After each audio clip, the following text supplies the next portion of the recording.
আল্লাহ কেন নারীকে মাটি থেকে সৃষ্টি করেননি? কেন নারীকে পুরুষের পাঁজরের হাড় থেকে তৈরি করা হয়েছে? নারীকে যেই পুরুষের পাঁজরের হাড় থেকে সৃষ্টি করা হয়েছে তার সাথেই কি তার বিয়ে হবে? আমরা কি সকলেই মাটি থেকে তৈরি, নাকি কেবল আদম আলাইহিস সালাম মাটি থেকে তৈরি? আজকের ভিডিওটি খুব তথ্যবহুল, তাই ভিডিওটি শেষ পর্যন্ত দেখুন। আশা করি অনেক অজানা বিষয় জানতে পারবেন। আল্লাহ পবিত্র কোরআনে ইরশাদ করেছেন, নিশ্চয়ই আমি মানুষকে কালো ও ঠনঠনে শুকনো মাটি দিয়ে তৈরি করেছি। একটি বর্ণনা মতে যখন আল্লাহ তাআলা হযরত আদম আলাইহিস সালামকে সৃষ্টি করার ইচ্ছে করলেন, তখন আল্লাহ আজরাইল আলাইহিস সালামকে হুকুম করলেন পৃথিবী থেকে মাটি নিয়ে আসতে। তখন আজরাইল আলাইহিস সালাম এক মুঠো মাটি নিয়ে আল্লাহর দরবারে চলে যান। তার হাতে যে মাটি উঠে এসেছিল তার 7টি রং ছিল, সাথে বিভিন্ন ধরনের মাটি ছিল। সেই এক মুষ্টি মাটিতে সব ধরনের মাটি ছিল।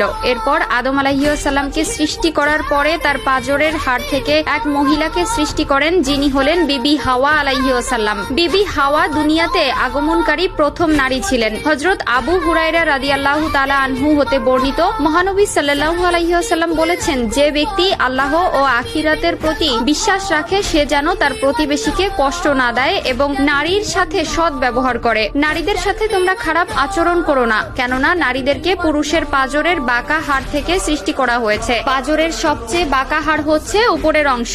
একে সোজা করার চেষ্টা করলে ভেঙে যাবে এবং যেমন আছে তেমন রেখে দিলে তা বাঁকাই থেকে যাবে। অতএব নারীদেরকে ভালো ওসিয়তের মাধ্যমে সংশোধন করো। নারীদের সাথে শিশুদের মতো ভদ্র আচরণ করা উচিত। আল্লাহ তাআলা পবিত্র কোরআনে ইরশাদ করেন, পুরুষরা নারীদের উপর কৃতিত্বশীল, অর্থাৎ পুরুষ নারীর অভিভাবক। পুরুষরা নারীর প্রতি দায়িত্বশীল হবে, এটা স্বয়ং আল্লাহ তাআলার বিধান। পুরুষরা হবে ঘরের কর্তা আর নারীরা হবে তার অধীনস্থ। মহান আল্লাহ তাআলা নারীদেরকে পুরুষের জন্য সৃষ্টি করেছেন, তাই পুরুষদের প্রতি নারীর আনুগত্য বাধ্যতামূলক। এই থেকে একটি বিষয় পরিষ্কার যে স্বামী স্ত্রীর অধিকার এক নয়, বরং নারীর চেয়ে পুরুষের অধিকার সবচেয়ে বেশি। এটা মোটেও নারীর প্রতি অবিচার বা অন্যায় নয়। এখন প্রশ্ন হলো, প্রত্যেক নারীকে পুরুষের পাঁজরের হাড্ডি থেকে তৈরি, নাকি কেবলমাত্র হাওয়া আলাইহিস সালামকে হযরত আদম আলাইহিস সালামের পাঁজরের হাড় থেকে তৈরি করা হয়েছে? অগ্রাধিকার মত হচ্ছে শুধুমাত্র প্রথম মানব আদম আলাইহিস সালামকে মাটি দিয়ে তৈরি করা হয়েছে। মাটির তৈরি খাবার খেয়ে মানব দেহ গঠিত হয়। এই প্রসঙ্গে সূরা তোহার একটি আয়াত থেকে সিদ্ধান্ত নিয়েছে